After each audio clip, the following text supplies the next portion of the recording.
Assalamualaikum warahmatullahi wabarakatuh. Di video kali ini kita dapat throttle body Honda Beat Fi yang starter jebret ya. Nah, di sini lihat saja untuk kotorannya seperti ini. Tuh, sudah benar-benar kotor. Ini meneruskan yang Beat sebelumnya ya. Yang Beat Fi yang si bagian gardannya itu penuh dengan grease ya, dengan stempel. Nah, ini lanjut kita bersihkan ya untuk di bagian throttle bodinya. Dan alangkah baiknya kita bersihkan dulu untuk luarnya, itu sangat daglug ya, penuh dengan kotoran, banyak tai kotok, tai cacak, tai toke nyarelap di situ ya. Jadi wajib kita bersihkan dulu sebelum kita bongkar ya. Nah, kita lepaskan menggunakan kunci khusus di bagian sensor ya, ICP-nya ya. Menggunakan kunci bintang T25, oke. Nah, ini o-ringnya juga sudah dibengket menggunakan plastik, udah kacau ini malah. Nah, kemudian idle screw-nya kita lepaskan ya, semuanya kita lepaskan tuh. Untuk sensor TPS juga sebetulnya itu tidak boleh dilepas ya, tapi di sini kita sekalian cek dulu ya. Karena di bagian sensor TPS-nya itu sudah diganjal ya. Tuh, lihat saja di bagian idle screw itu terdapat sebanyak sekali kotoran menyumbat ya, dage wok, ting dage naon lah. Nah, o-ringnya ketinggalan, kita lepaskan. Nah, sediain saja karbu cleaner bebas, mau dari merek aspirin, federal, originalnya juga, bawahnya juga boleh ya. Sok rada balelol kieu ngobrol can ngopi teh lah lieur ya kana sirah oge. Sediain saja untuk sikat huntu, terus sambil digosok-gosok ya, mau koas boleh, tenan naon pakai koas, asal ulah pakai sapu nyere ya, karena itu terlalu kebadagan jadi susah. Tuh, bersihkan tuh, sudah bersih ya. Nah, ini untuk di bagian throttle bodinya tuh sudah mantap lah. Kemudian kita lanjut di bagian manipul intake-nya. Lihat saja tuh di baki juga meni hidung gitu ya, terkuat. Aduh, liur.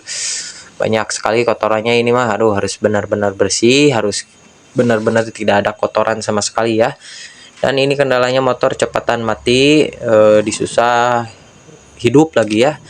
Di starter itu susah hirup, di selah mah kesubuheun hese, jadi motor teh berebed.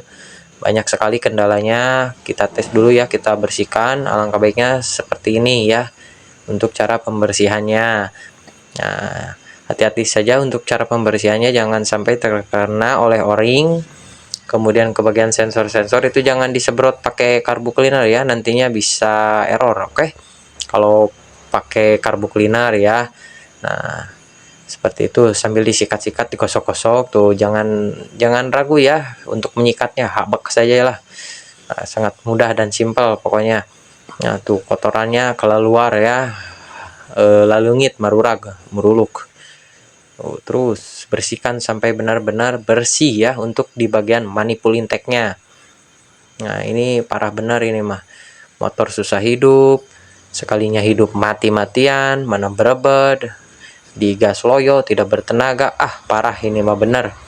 Ini katanya habis 1 minggu dari bengkel yang sebelumnya, tapi tetap ya motor tambah bikin rusak. Dan lebih parahnya di bagian gardannya dikasih grease ya, stemplet, bukannya oli tapi grease, gak tau lah, gak tahu supaya apa. Mungkin mekaniknya kurang ngopi, kurang udut, jadi ada liur-liurnya sedikit ya. Nah, kita bersihkan tuh. Nah, ini finishing ya di bagian throttle body. Jadi untuk yang bagian di bak spiti, kemudian di bagian gardan itu sudah beres ya. Kita lanjut di bagian throttle bodinya. Nah, dan ini untuk per apa nih namanya, per ICP ya. Nah, per flunger itu terlalu nariknya pakai otot, tidak pakai otak. Jadi sehingga terlalu kerenggangan ya untuk pernya. Udah ngaco ini mah sensornya juga, aduh. Pasti lamsangnya juga gak bakalan normal ya, karena di bagian per pelungarnya itu terlalu kerenggangan. Harusnya perlahan, kalau misalkan mau ditarik ya secukupnya saja, jangan terlalu edan-edan teuing. Nantinya bisa terlalu kerenggangan dan susah ya untuk dikembalikan lagi, harus dipanasan terus didedetkeun. Nah, iya mah model cepet lah. Kita tes nanti setelah motor hidup dan nyala ya, gimana untuk stasionernya, lamsangnya apakah masih mati-matian atau enggak ya, dan untuk majunya juga masih berbed atau enggak ya. Ya, mudah-mudahan aman, tidak ada kendala lagi ya. Cukup ini saja yang kendalanya di bagian kotoran saja ya. Nah, untuk idle screw juga sama, bersihkan ya, hati-hati ada o-ring tuh di situ.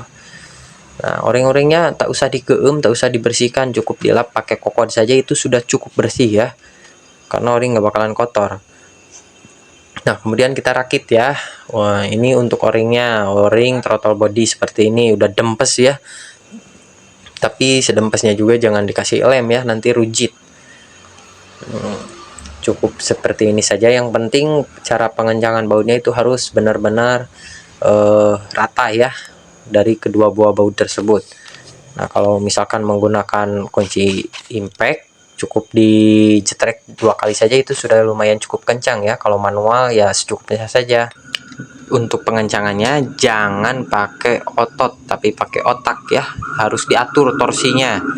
Nah, itu surah bangkong kokorokokan gararandeng lah, malum lah deket leweng gimana oke. Nah, terus di bagian TPS sudah kita pasangkan ya. Nah, itu hati-hati geser 0,5 mili aja, itu bakalan berpengaruh ya ke performa mesin. Nah, harus benar-benar, tapi kalau misalkan udah pro dan ada alatnya scanner, jadi bakalan mudah untuk penyetingan ya. Nah, ini untuk sensor ICP-nya tuh, lihat saja pilnya sampai tinggi seperti itu ya. Ngaclang wae pusing. Nah, ini mah harusnya menjedok ya dan agak sedikit pendek. Nah, seperti itu harusnya. Ini terlalu benar-benar tinggi tuh, terlalu renggang. Nah, bodo amat lah, nanti belakangin tuh mah, yang penting harus normal. Dan lihat saja ngaclang wae ya, pusing lah karena sirahna we. Nah, ini terlalu kerenggangan naringnya, aduh parah. Langsung pasang seperti ini ya, karena takut ngacang lagi nanti habis waktu ya. Nah, geser-geser, pas-pasin saja sama lubang bautnya ya. 2 buah baut jangan lupa ya, kencangkan secukupnya saja, jangan di betel, apalagi di dagor gak boleh ya, itu juga bekas betelan susah bukanya tuh. Dan alhamdulillah kita punya alatnya ya, kita punya kuncinya, jadi tidak usah didagor karena di sini lawan sekali selek ya, hati-hati. Nah, kencangkan secukupnya saja ya, jangan terlalu kencangan. Nah, seperti itu sudah mantap tuh, sudah bersih, sudah glow up ya, dan kotoran sudah pada hilang. Nah, ini untuk per flungernya kita per flunger itu apa, per idle screw ya, kita pasangkan. Hati-hati o-ringnya jangan sampai melintir ya, apalagi terjepit, nanti suka ada bocor ya, kebocoran.